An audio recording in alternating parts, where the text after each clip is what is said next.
함께하는 하나님의 말씀은 창세기 8장 13절부터 22절까지의 말씀입니다. 창세기 8장 13절부터 22절까지의 말씀입니다.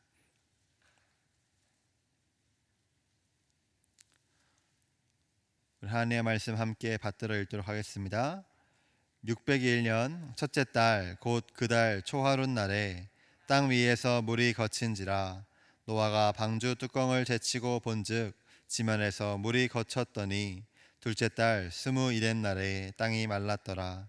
하나님이 노아에게 말씀하여 이르시되 너는 내 아내와 내 아들들과 내 며느리들과 함께 방주에서 나오고 너와 함께한 모든 혈육 있는 생물 곧 새와 가축과 땅에 기는 모든 것을 다 이끌어내라.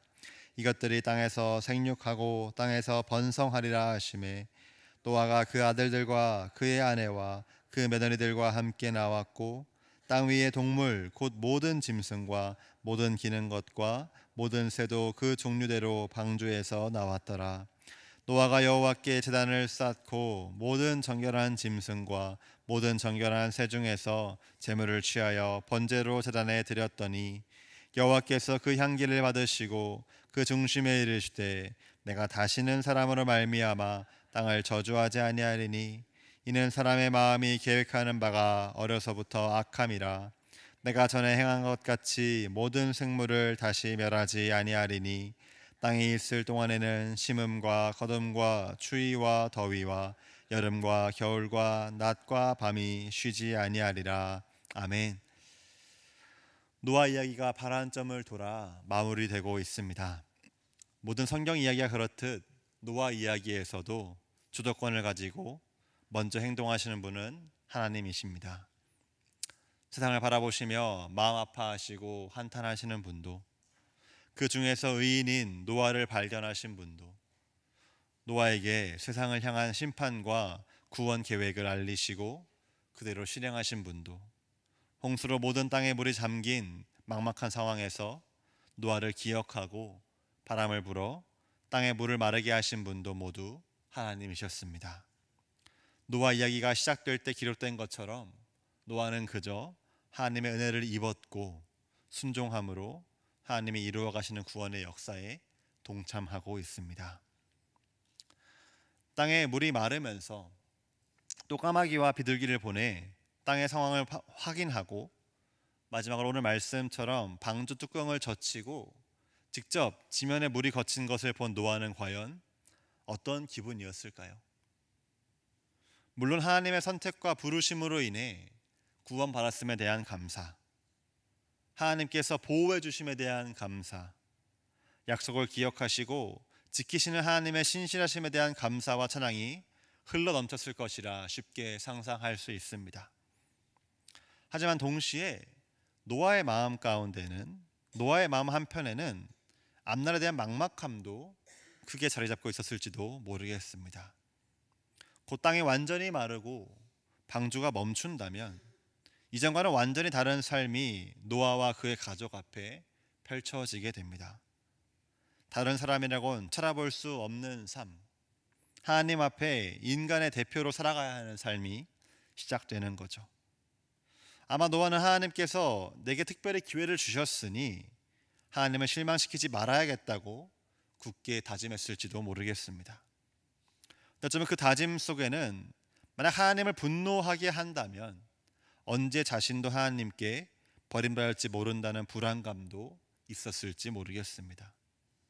하나님께서 자신을 구원해 주셨으니 하나님을 위해 살아가야 하겠는데 어떻게 살아야 하나님을 기쁘시게 할 수 있을지, 또 과연 하나님께 기쁨을 드릴 수 있을지 부담감과 두려움도 있었을 것 같습니다. 노아가 느꼈을 이런 감정은 우리도 동일하게 느끼는 감정이기도 합니다. 하나님께서 예수 그리스도를 보내주셨기에, 또 성령을 보내셔서 우리에게 믿음 주셨기에, 우리가 그 믿음을 받아들였기에 우리는 구원을 받았습니다. 하나님의 은혜로 이전과는 다른 삶, 더 이상 죄와 상관없는 새롭고 영원한 생명을 누리며 하나님의 구원 역사에 동참하고 있습니다. 나의 어떤 공로 없이 하나님의 전적인 은혜로 구원받은 우리가 가장 먼저 보이는 반응은 물론 하나님에 대한 기쁨과 감사입니다. 어떤 분들의 말 맞다나 이전과는 다르게 자연 만물이 너무나 새롭고 아름다워 보이거나 하늘을 둥둥 떠다니는 것 같은 느낌을 받거나 나도 모르게 저절로 흘러나오는 찬양처럼 말이지요. 근데 얼마 지나지 않아 우리는 막막함을 느끼기도 합니다. 하나님으로 인해 새로운 생명 주어지긴 했는데 하나님의 은혜로 이제 이 새로운 생명 누리고 있는데 이 은혜에 어떻게 응답해야 할지 모르겠는 막막한 말입니다. 혹시나 하나님을 실망시키지 않을까, 하나님을 분노케 하지 않을까라는 부담감과 두려움도 함께 찾아오죠. 만약 우리 중에 이런 감정을 가진 분이 있으시다면 오늘 말씀을 주목하기를 원합니다. 왜냐하면 오늘 말씀에 하나님께서 노아, 더 나아가 우리와 같이 하나님의 은혜로 생명을 얻은 모든 사람에게 원하시는 바가 분명하게 나타나기 때문입니다. 하나님께서 이번에도 어김없이 먼저 행동하십니다. 마치 노아의 막막함과 두려움을 아신다는 듯 노아가 이제 하나님 어떻게 살아야 하나요? 내가 무엇을 해야 하나요? 라고 묻기 전에 먼저 말씀하십니다. 16절 17절 말씀 우리 함께 읽도록 하겠습니다. 너와 내 아내와 내 아들들과 내 며느리들과 함께 방주에서 나오고 너와 함께 한 모든 혈육 있는 생물 곧 새와 가축과 땅에 기는 모든 것을 다 이끌어내라. 이것들이 땅에서 생육하고 번성하리라 하시매. 아멘. 하나님께서는 단호하게 노아에게 이제 방주에서 나오라고 말씀하십니다. 평생토록 하나님의 은혜와 구원을 상징하는 방주에 머물도록 하나님은 허락하지 않으십니다. 대신 방주에서 나와 이제 새로운 삶을 마주하라고 말씀하십니다.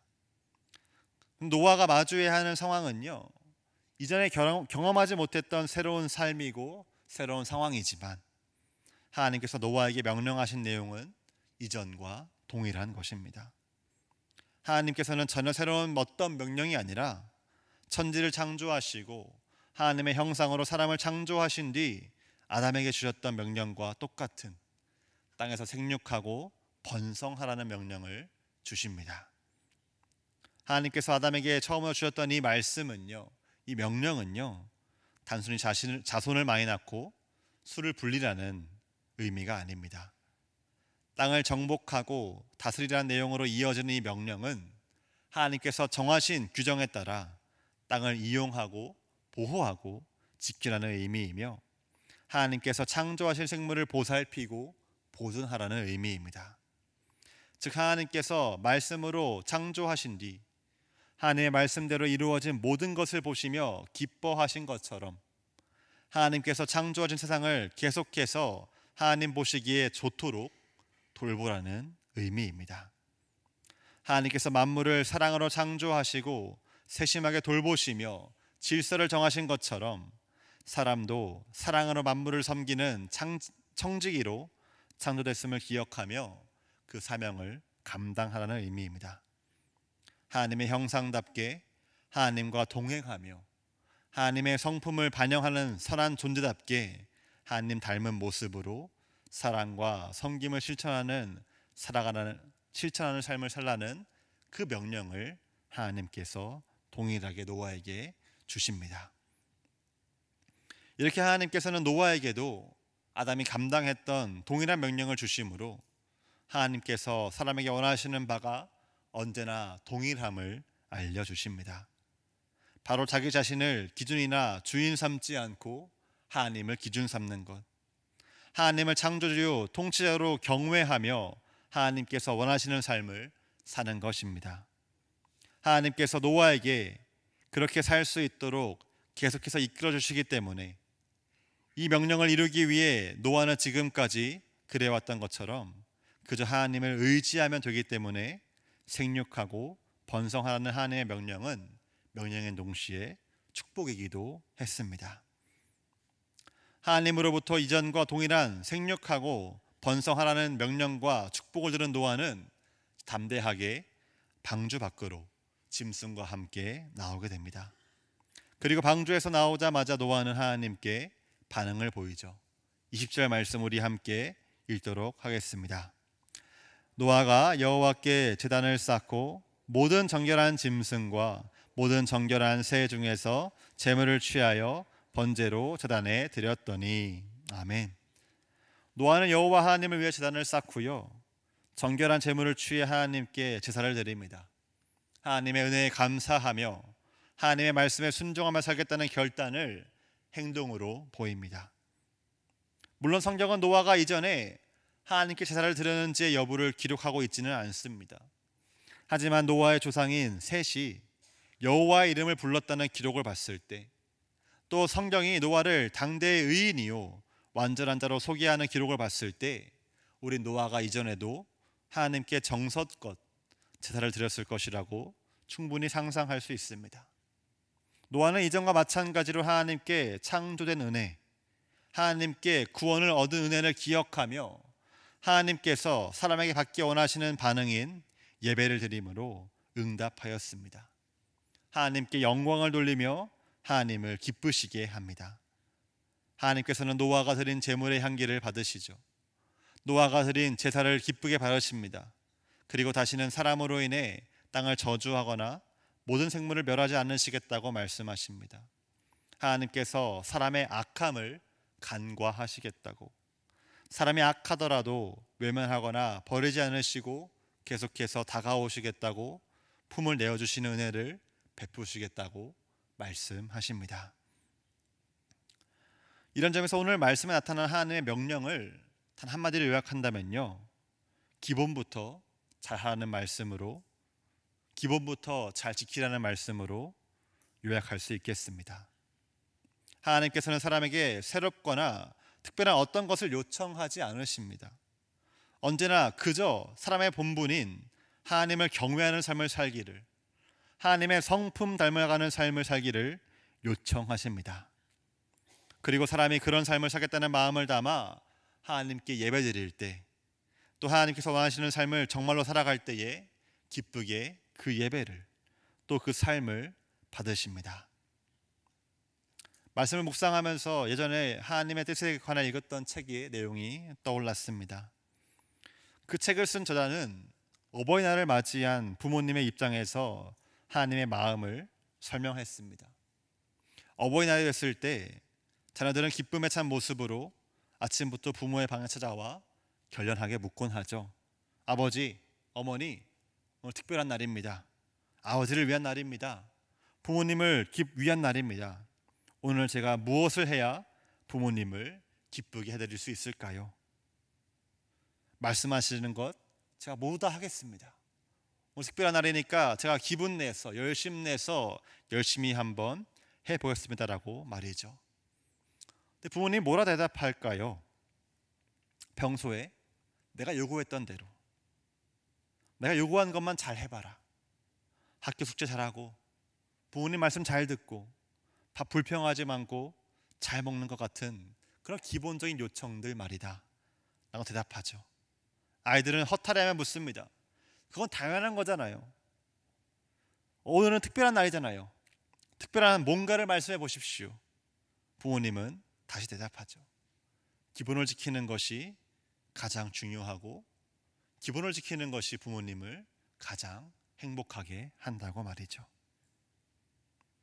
사랑하는 명사의 성도 여러분, 우리를 창조하시고 구원하신 하나님께서 오늘이라는 새로운 시작, 생명을 누릴 수 있는 새로운 시간을 우리에게 선물로 주셨습니다. 언제나 은혜를 베푸시는 하나님, 새로운 생명을 주시는 하나님께, 그 하나님께서는 우리에게 새롭거나 특별한 것을 요구하지 않으십니다. 언제나 동일한 요청, 하나님의 은혜에 합당하게 반응하는 삶, 하나님을 경외하는 삶, 하나님의 성품을 닮아가며 세상을 돌보는 삶을 요청하실 뿐입니다. 하나님의 이 분명한 요청에 순종함으로 하나님을 기쁘시게 하는 오늘 하루를 보내시길 축복합니다. 하루의 첫 시간을 하나님께 예배드림을 선택함으로 복되게 시작하신 것처럼 남은 하루도 하나님께서 기뻐하시는 선하고 거룩한 모습으로 살며 하나님께 영광 돌릴 수 있길, 사랑과 섬김을 선택하며 하나님께서 원하시는 복된 삶을 누릴 수 있길 축복합니다. 하나님께서 모든 사람에게 요구하시는 기본적인 삶을 살아가며 하나님께 영광 돌리는 우리가 되길, 오늘 하루가 되길 주님의 이름으로 축복합니다.